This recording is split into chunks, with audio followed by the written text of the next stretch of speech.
Braham Myers served with the 52nd Lowland Division Royal Artillery. On the 27th of February 1945, during the Battle of the Reichswald, 24-year-old Braham was taking part in a detailed reconnaissance for a gun area when he was seriously injured by a landmine.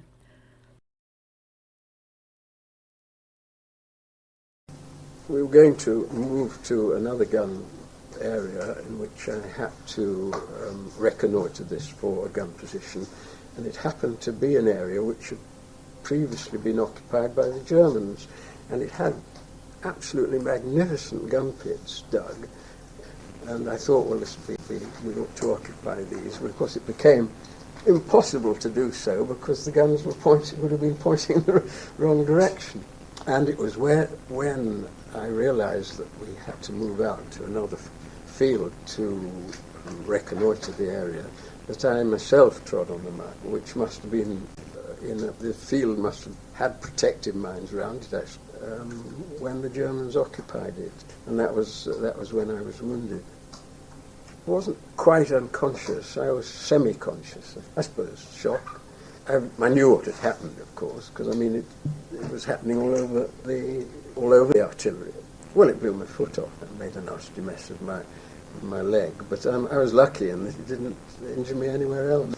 I think I was given morphine. I can't remember why.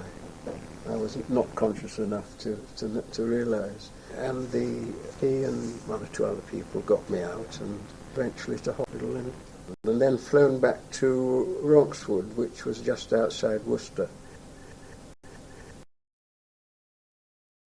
It took some time to get a proper artificial limb.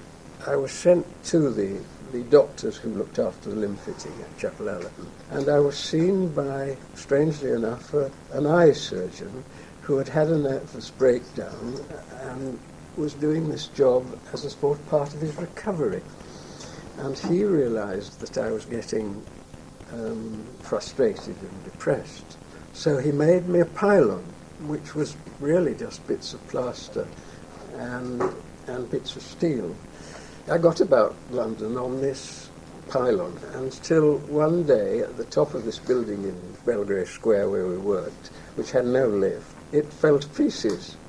So I hopped all the way down the stairs, got a taxi out to Roehampton, repaired it as best they could, got on a bus to go back, and the thing when I collapsed again when I got off the bus. I went back to Roehampton just as they were closing, and they said, "Sorry, chum, we can't do any more, you better go home."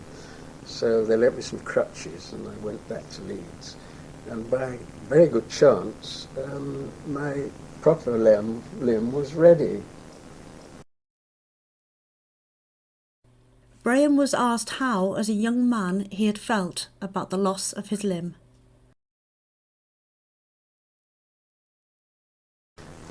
It wasn't all that a serious injury. I mean, I managed to find a way of riding a bicycle. I could drive a car.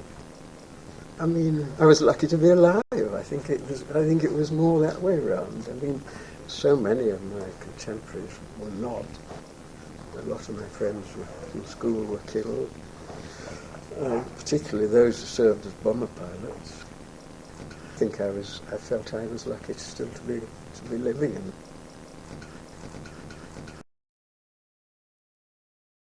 Post-war, Braham completed a degree at Cambridge and joined the family business. During his rehabilitation, he discovered BLESMA, the limbless veterans. In 1985, he was awarded an MBE for his services. Please help to rescue and preserve more memories of the Second World War. Visit www.war-experience.org.